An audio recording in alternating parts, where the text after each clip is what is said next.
My name is Ron Cecil. I'm a men's life coach specializing in helping men recover from nice guy syndrome, a term popularized by the book No More Mr. Nice Guy by Dr. Robert Glover. This is part 4 of my 11-part series on what makes a nice guy a nice guy. If you're curious about what those are, I encourage you to go back and view those videos and see if you too are struggling with nice guy syndrome. If you're new to this channel, my name is Ron Cecil. I've been a life coach since 2015.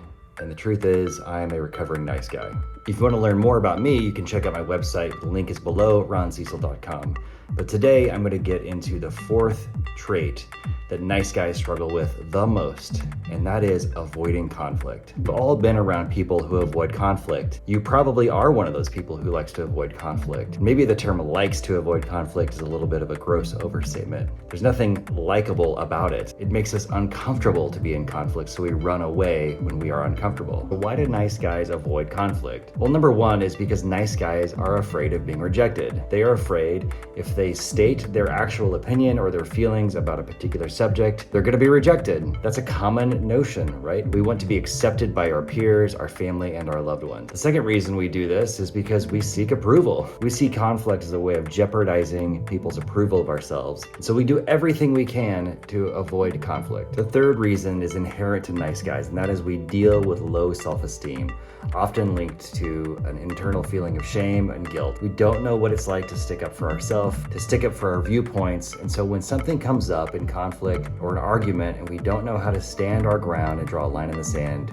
we simply stay silent or we run away. Lastly, at the heart of this and at the heart of all nice guy traits is a deep need to be liked. We avoid conflict because we want to be likable. Unfortunately, it only works for so long. Whether you are in a relationship or at work, people will get tired of the way that you avoid conflict. Here's the truth. People want to hear your opinion and see you stand up for yourself. Next up, I want to talk about how nice guys avoid conflict. Number one is we are consummate people pleasers. What people pleasing is, it is prioritizing other people's needs above your own and completely rejecting any of your own desires in favor of helping someone else or making them feel like they belong. The second way, and arguably the most frustrating way that nice guys avoid conflict, is being passive aggressive. Of course, passive aggressive means that they are subtle or indirect about their needs or about their desires. If you've ever been around a passive aggressive person, you know it's very frustrating. I find it quite grotesque. The next way that we avoid conflict is we avoid difficult conversations. This is especially true in our relationships and our jobs. This might come in the form of not responding to emails or giving indirect answers of why we don't feel right about talking about this subject now. What do you do if you are a man in a relationship, perhaps married or at work, and you realize,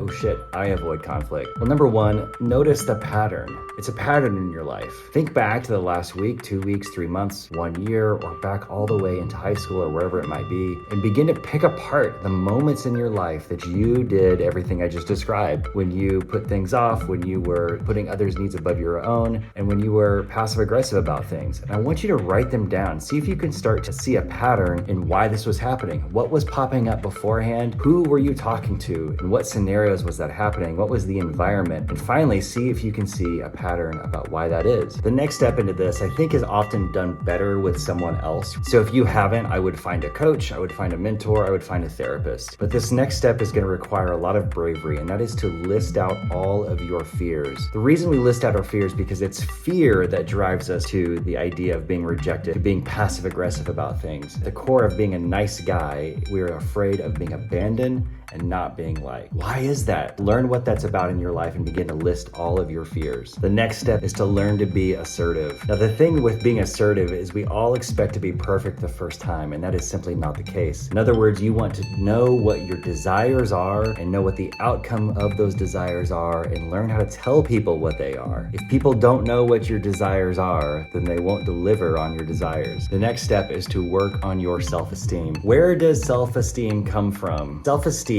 comes from doing esteemable things. If you are needing to work on your self-esteem, make a list today of things that you can do that are esteemable. Help people, but more so help yourself. Think about 3 things that you could do today and perhaps every day this week that would be of value and of service to yourself. Lastly, and it's something I've already said before, but I think it bears repeating, you need help. Seek help. Go to Dr. Glover's website. There's a list of trained therapists and coaches. I am one of those men. I am a certified No More Mr. Nice Guy Guy Coach, and I help men just like you every day. If you are not sure if you are suffering from all of the traits from nice guy syndrome, I challenge you to take the quiz on my website. Click the link below and see if you too are a nice guy. Please subscribe, like this video to help other recovering nice guys just like me and you also find a path to wholeness. Until next time, everybody, grace and peace.